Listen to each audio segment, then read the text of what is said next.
Hello friend, कैसे हैं आप सभी। उम्मीद करूंगा आप सभी ठीक होंगे और अपने एग्ज़ाम की तैयारी अच्छे से कर रहे होंगे। तो साथियों, आज के वीडियो में कक्षा 8 के लिए हिंदी का जो इम्पोर्टेंट सेक्शन है आपका व्याकरण से रिलेटेड, वो मैं आपको यहाँ पे पूरा बताने वाला हूँ। तो आप सभी पर्सनों को और वीडियो को एंड तक ज़रूर देखिए साथियों, क्योंकि यहाँ से जो मैं बताने वाला हूँ वो काफ़ी इम्पोर्टेंट है।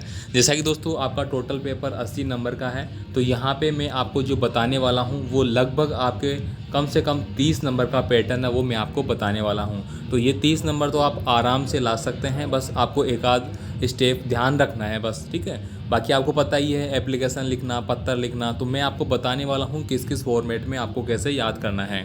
यहाँ पे देखिए पहला क्वेश्चन की मैं बात करूँ जो व्याकरण से संबंधित आपका हो सकता है। यहाँ पे देखिए परिवेश सजगता, ठीक है। ये टॉपिक आपको दिया गया है, डेस्क वर्क आपने ले ली होगी, पर्सन बैंक ले ली होगी, पासबुक, सब में ये दिया गया है। अब परिवेश सजगता का मतलब क्या है कि आपके जो आसपास का जो वातावरण है, ठीक है, आपके आसपास का जो माहौल है, आपके आसपास का जो समाज है, उससे रिलेटेड जो क्वेश्चन है उसके बारे में। जहाँ देखिए पहला क्वेश्चन क्या कह रहा है, परिवेश के प्रति सजग रहने के लिए क्या करना चाहिए। आपके पड़ोस में बारात आई, दहेज के लेन देन के कारण झगड़ा हो रहा है, आप उसे रोकने के लिए उन्हें किस प्रकार समझाएंगे। तो मतलब ये आपके व्यवहारिक पर्सन हो गए, सामाजिक पर्सन हो गए, और इनमें से एक आध पर्सन 100% आपके एग्ज़ाम में आएगा, ठीक है। तो यहाँ पे मैंने कुछ इंक्लूड किए हैं, आप इनको देख सकते हैं। वीडियो ज़्यादा लंबा नहीं बनाऊंगा, फटाफट आपको इम्पोर्टेंट सेक्शन दिखा दूंगा। सेकंड देखिए आपका है सड़क सुरक्षा। सड़क सुरक्षा के लिए मैंने ऑलरेडी आपको बता रखा है कि आपका 4 या 5 नंबर का क्वेश्चन है वो 100% आएगा ही आएगा, है ना। तो आप इनको तो अच्छे से पढ़ ही लेना। यहाँ पे क्या क्या दिया गया है देखिए, सड़क दुर्घटना से बचने के लिए कोई 4 उपाय बताइए। सड़क सुरक्षा से संबंधित आपके क्या कर्तव्य हो सकते हैं, कोई 4 कर्तव्य बताइए। तो वो सड़क सुरक्षा को लेके जो भी इम्पोर्टेंट बातें हैं वो आपको पढ़ लेनी है, ठीक है। अब देखिए इसमें कोई ऐसा तो है ही नहीं कि आएगा नहीं आएगा। जो किताब के क्वेश्चन है उनमें तो डाउट होगा आपको कि यार सर आएंगे नहीं आएंगे, ये वाला आएगा नहीं आएगा, लेकिन ये व्याकरण के रिलेटेड जो पर्सन है ये 100% आएंगे ही आएंगे, ठीक है। तो मैं यहाँ पे इनको स्लाइड करके दिखा देता हूँ, आप इनको रोक के पढ़ सकते हैं। और वीडियो को एंड तक जरूर देखना, काफ़ी इंपॉर्टेंट है। यहाँ पे देखिए स्वच्छता संबंधी पर्सन, स्वच्छता से रिलेटेड जो पर्सन है वो आपको यहाँ पे पूछे जाएंगे, उनको भी आपको अच्छे से देखना है। यहाँ पे देखिए क्या क्या पूछे गए हैं। आपके गाँव में स्वच्छ भारत मिशन का क्या प्रभाव पड़ा, ये कर सकते हैं। स्वच्छ अभियान कौन से लाभ हो सकते हैं, ये सारे इंपॉर्टेंट क्वेश्चन हो गए, ठीक है। तो आप इनको देख लीजिए, मैं इनको स्लाइड करके दिखा देता हूँ, क्योंकि मैं एक एक पढ़ूंगा तो वीडियो लंबा बनेगा और इतना टाइम आपके पास भी नहीं है, मुझे पता है, और मेरे पास भी नहीं है। यहाँ पे देखिए आगे का क्वेश्चन है व्यवहारिक व्याकरण। व्यवहारिक व्याकरण में दोस्तों आपको क्या क्या पढ़ना है, देखिए संज्ञा, ठीक है। मैंने पेपर भी आपको बता रखे हैं, जो इंपॉर्टेंट सेक्शन के पेपर है उनमें भी मैंने सारे बता रखे हैं क्या क्या आपको देखना है। संज्ञा, अब संज्ञा किसे कहते हैं, संज्ञा का मतलब हो गया किसी व्यक्ति विशेष का जो नाम होता है उसको अपन संज्ञा बोलते हैं, है ना। वही आपको यहाँ पे दिए गए हैं। अब देखिए भारत का पेरिस जयपुर नगर है, तो पेरिस क्या है यहाँ पे, क्या हो गया, व्यक्तिवाचक संज्ञा हो गई। ऑप्शन नंबर ए आपका करेक्ट आंसर है ना। तो इनको आपको देख लेना है, मैं स्लाइड करके देख देता हूँ यहाँ पे, है ना। यहाँ पे देखिए क्या था, हिंदी में संज्ञा कितने भेद होते हैं, तो ये आपको दिया गया। देखिए हिंदी में 3 भेद होते हैं, व्यक्तिवाचक संज्ञा, जातिवाचक संज्ञा और भाववाचक संज्ञा। इनको आपको देख लेना है ये सब कुछ, है ना। चलिए आगे देखते हैं। दूसरा सेक्शन आपका आता है सर्वनाम। अगर आपने नहीं देखा है तो इनको जरूर देख लीजिएगा। ये फोकट के नंबर है, ये मान लीजिए इनमें ज़्यादा, बस आपको एक बार समझ में आ गया कि हाँ सर्वनाम ये होता है, संज्ञा ये होती है, विशेषण ये होता है, क्रिया विशेषण ये होता है, तो बस फिर कोई दिक्कत नहीं आपको, है ना। इसलिए इन चीज़ों को छोड़ना नहीं है। ये एक तरह से मैं कहूँ तो आपको एक बार पढ़ना होता है समझ के, बाकी फोकट के नंबर है ये। बाकी किताब वाले तो आपको बार बार देखना पड़ता है, भूल गए यार, चोरी वाला काम चोर वाला पार्ट देखिए, टोपी वाला पार्ट देखिए, है ना, बस वाला पार्ट देखिए, तो ये ऐसे थोड़ा कन्फ्यूजन हो जाता है। तो यहाँ पे देखिए क्या क्या बताए गए हैं। संज्ञा के बदले में प्रयुक्त होने वाले शब्दों को हम क्या कहते हैं, सर्वनाम कहते हैं। ऑप्शन नंबर ख सही है। यहाँ पे देखिए संबंधवाचक सर्वनाम की परिभाषा उदाहरण देके आपको बतानी है। यहाँ पे देखिए आप यहाँ क्या कर रहे हैं, वाक्य में आप कौन सा पुरुष है, तो ये आप बता सकते हैं आप कौन सा पुरुष है। यहाँ पे मध्यम पुरुष हो गया। अपन बोलते हैं ना आई वी, है ना, यानी कि मैं और तुम, ये क्या होते हैं, आपके मध्यम पुरुष होते हैं। उत्तम पुरुष कौन सा होता है, सॉरी तुम मध्यम पुरुष होता है, और उत्तम पुरुष मैं, मतलब खुद के लिए जो बोला जाता है उत्तम पुरुष होता है ना। और वह मतलब जो दूसरा होता है इसको अपन बोलते हैं, इंग्लिश में क्या बोलते हैं याद नहीं आ रहा मेरे को, थर्ड पर्सन जिसको बोलते हैं। तो थर्ड पर्सन में अपन यहाँ पे जैसे कि दूसरे के लिए वह हो सकता है, यह हो सकता है, उसका, उसकी, इस तरह से लिखते हैं, है ना। ये आपको देख लेने हैं ना। यहाँ पे देखिए ये सारे इंपॉर्टेंट है। सर्वनाम का प्रयोग लिंग के अनुसार किस भांति किया जाता है, इसका आंसर भी आपको दिया गया है। मतलब यहाँ पे आपको आंसर भी मिल रहे हैं और क्वेश्चन भी मिल रहा है, तो इन सारी चीज़ों को आप ज़रूर देखिए। इसके बाद देखिए अगला सेक्शन आपका है विशेषण का सेक्शन। विशेषण आपको ज़रूर देखना है। आजकल सबसे ज़्यादा विशेषण और क्रिया विशेषण से संबंधित प्रश्न पूछे जाने लगे हैं। संज्ञा सर्वनाम कम कर दिया है पूछना, ये जरूर पूछा जा रहा है। तो इसको आप देखेंगे विशेषण क्या होता है, जो विशेषण की विशेषताएं बताए उसे क्या कहते हैं, परिविशेषण कहते हैं। तो इधर देखिए कक्षा में 50 छात्र थे, मतलब क्या है, एक निश्चित परिणाम वाचक हो गया। 50 मतलब फिक्स है ना, 50 बोला गया है यहाँ पे। इस तरह से आप इनको देख सकते हैं। इसके बाद देखिए क्रिया। क्रिया के दोस्तों क्या क्या भेद होते हैं, देखिए अकर्मक क्रिया का वाक्य है तो यहाँ पे डी, वह राम को बुलाता है, तो वह किसको बुलाता है, उत्तर में क्या आया, राम। राम क्या है, कर्ता। ठीक है, अपने से बोलेंगे किसको बुलाता है, अपन मतलब आंसर अपने को जो प्रश्न करना है, क्यों, किसका, इस तरह से करना है। ठीक है, तो राम किसको बुलाता है, तो किसका, सॉरी वह किसको बुलाता है, आंसर क्या है, राम को।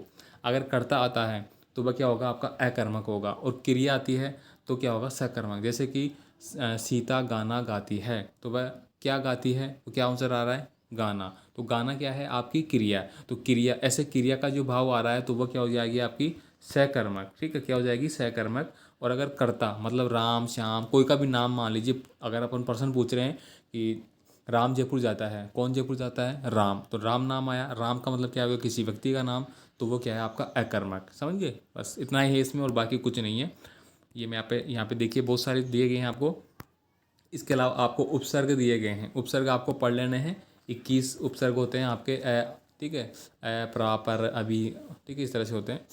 तो यहाँ पे देखिए कौन कौन से हैं, प्र उपसर्ग दिया गया है, उप उपसर्ग दिया गया है, नी। ठीक है, ये सारी उपसर्ग आपको देख लेने हैं। यहाँ पे देखिए उदाहरण भी आपको दिए गए हैं कैसे कैसे आपका होगा।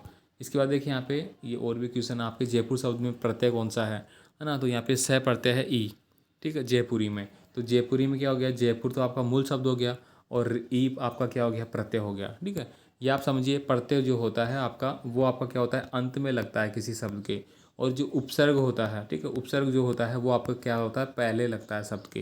जैसे कि मैं बात करूँ हार, अब हार के पहले मैंने क्या लगा दिया, पर, तो पर हार बन गया ये, है ना।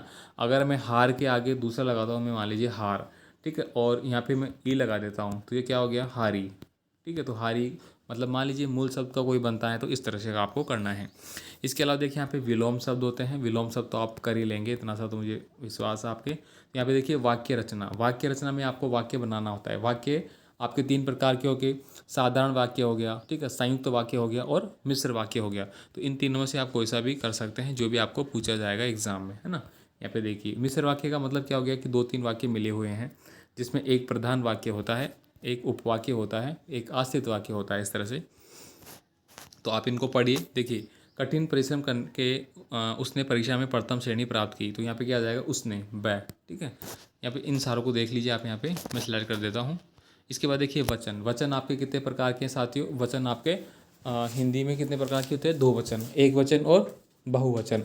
जबकि संस्कृत की बात की जाए साथियों, तो संस्कृत में आपके कितने होते हैं, संस्कृत में आपका एक वचन भी होता है और द्विवचन भी होता है और फिर बहुवचन भी होता है। ठीक है, तो ये आपको अच्छे से याद रखना है। इसके बाद देखिए यहाँ पे पर्यायवाची शब्द आपको दिए गए हैं। पर्यायवाची शब्द भी आपको अच्छे से पढ़ना है। ठीक है, पर्यायवाची शब्द भी आपको अच्छे से पूछे जाएंगे, मतलब डेफिनेट है 100%, ये जो मैं बता रहा हूँ ये पूछे जाएंगे ये सेक्शन। ठीक है, तो बहुत सारे हैं, आप अपने हिसाब से पढ़िए। इसके बाद देखिए मुहावरे। मुहावरे भी आपको पूछे जाएंगे। यहाँ पे देखिए अत्यधिक क्रोधित होना, अर्थ का जो वाचक है वो क्या होगा, तो लाल पीला होना आपको पूछा जाएगा। लाल पीला होना का अर्थ क्या है मुहावरे का, तो अत्यधिक क्रोध होना। दांतों तले अंगुली दबाना, मुहावरे का अर्थ क्या हो गया, आश्चर्य प्रकट करना। जैसे आपको मान लीजिए किसी ने कोई बात बोल दी, तो आप दांतों तले अंगुली दबा, अरे यार क्या हो गया ऐसे, मतलब आपको एक झटका सा लगेगा। ठीक है, ये सारे आपको देख लेना है जो भी है ना। यहाँ पे देखिए ये वाला सेक्शन आप ज़रूर पढ़े। यहाँ पे 4-5 है। कोल्हू का बेल होना, ईद का चांद होना, कान पर जूना रेखना, अपना उल्लू सीधा करना। मतलब कोल्हू का बेल होना मतलब बहुत ज़्यादा परिश्रम करना। ठीक है, वो हो गया, सारे दिन काम में लगे रहना। ठीक है, ईद का चांद मतलब बहुत दिनों से दिखाई देना। कान पर जू ना रेखना मतलब कोई भी असर ना पड़ना, मतलब बार बार आपको आपके अध्यापक बताते हैं कि यार ऐसे पढ़ो, बस छात्रों ऐसे पढ़ो, लेकिन विद्यार्थी अरे पढ़ लेंगे यार क्या मतलब है। ठीक है, मतलब वो गया का अपना उल्लू सीधा करना। उल्ला सीधा करने का मतलब क्या हो गया कि बस परीक्षार्थी मान लीजिए आपका दोस्त आपके पास बैठा है, परीक्षा दे रहे हैं, हॉल में बैठे हैं, और आपने बोला कि यार मेरे को थोड़ा सा ये बता दे, हिंट दे दे इसमें, वो सुन ही नहीं रहा, आपकी भाड़ में जाए जा कहाँ जाना है। बाकी ऐसे तो साथ घूमते हैं लेकिन वहाँ पे आपकी हेल्प नहीं कर रहा, उसको खुद से मतलब उस समय, है ना। इस तरह से आप समझ सकते हैं। यहाँ पे देखिए इसके बाद जो रचना है, संवाद रचना, ये आपका 100% आएगा, ठीक है। बस आपको इसको समझना है। समझने के लिए देखिए आप यहाँ पे देख सकते हैं 2 व्यक्तियों के बीच में बात हुआ है। अब आपको कोई भी व्यक्ति हो सकते हैं, मैंने ऑलरेडी आपको बता रखा है, डॉक्टर के साथ आपकी बातचीत हो सकती है, पेशेंट बना सकते हैं, छात्र अध्यापक बनाया जा सकता है ना, प्रिंसिपल बनाया जा सकता है, छात्र बनाया जा सकता है। तो बहुत सारे राम, मोहन, गोपाल, कोई भी बनाया जा सकता है। बस आप इनको देख ले कैसे बातचीत होती है। इसके बाद एक कहानी लेखन। कहानी लेखन में जो इम्पोर्टेंट है वो कौवा लोमड़ी हो गया, ठीक है, और जैसे को तैसा हो गया एक, जो कि हाथी दर्जी का होता है, ठीक है। और यहाँ पे देखिए बुद्धिमानी हाथी, मधुमक्खी का पंडक वगैरह, ये काफ़ी सारे यहाँ पे मैंने लिए हैं। किसान और सांप, लालची कुत्ता, एक लालची राजा, ईमानदार लकड़हारा, लोमड़ी और सारस, संगठन की शक्ति, और सिंह और चूहा, ठीक है। तो यहाँ पे देखिए बहुत सारे मैंने पूरी PDF फाइल तैयार कर रखी है आपके लिए पर्सनल बैंक के माध्यम से, तो आप इनको देखिए, है ना। बाकी आपको याद होगी, मुझे जहाँ तक पता है, बस मैं आपको रिमाइंड कर रहा हूँ ताकि आपका एग्ज़ाम ज़्यादा मतलब बहुत पास है, इतना टाइम नहीं है आपके पास। तो मेरे पास देखो मैंने आपको बता रखा है 15, 16, 17, 3-4 दिन में आपको वीडियो नहीं दे पाऊँगा, ठीक है। बाकी आज भी मैंने काफ़ी मुश्किल से टाइम निकाला है, टाइम नहीं मिल पा रहा, मैंने आपको बता रखा है, थोड़ा आप भी समझने की कोशिश करें। इसके बाद देखिए यहाँ पे पत्र लेखन। पत्र लेखन के लिए दोस्तों आप यहाँ पे देखिए आपको कैसे लिखना है, पूरा राइटिंग आपको दिया गया है। मान लीजिए आपको ये दे दिया गया, आप उदयपुर निवासी रमेश कक्षा 8 के छात्र हैं, अपने विद्यालय के प्रधानाध्यापक को शुल्क मुक्ति हेतु एक प्रार्थना पत्र है वो आपको लिखना है। अब आपको कैसे लिखना होगा, इसका पूरा फॉर्मेट आपको यहाँ पे दिया गया है, ये देखिए, है ना, ये पूरा फॉर्मेट आपको दिया गया है। बस ये आप चीज़ें याद कर लीजिए, बाकी आपको कुछ याद करना ज़रूरत ही नहीं है ना। फॉर्मेट अगर याद कर लिया तो आप लिख सकते हैं, पेपर में आपको हिंट दी जाएगी थोड़ी बहुत, है ना। इसके बाद देखिए मैंने पेपर आपको बता दिया किस फॉर्मेट में आ रहा है ना, वो आपको याद रखना है। ये देखिए बहुत सारे दिए गए हैं अलग अलग तरीके के, इन सबको आपको देख लेना है ना। देखो साइकिल चोरी की सूचना वगैरह, है ना, ये बहुत सारे अनौपचारिक पत्र आपको लिख सकते हैं। अनौपचारिक पत्र में आप कैसे लिखेंगे ये आप देख लीजिए यहाँ पे। मतलब देखिए जन्मदिन पर बधाई देने का अवसर हो सकता है आपका, है ना, मेरा प्रिय मित्र वगैरह, ये आपके निबंध लेखन आ गए है ना। इसके बाद ये निबंध लेखन चल रहा है। विद्यार्थी जीवन में अनुशासन का महत्व काफ़ी इंपॉर्टेंट है ये, और विज्ञान अभिशाप वगैरह।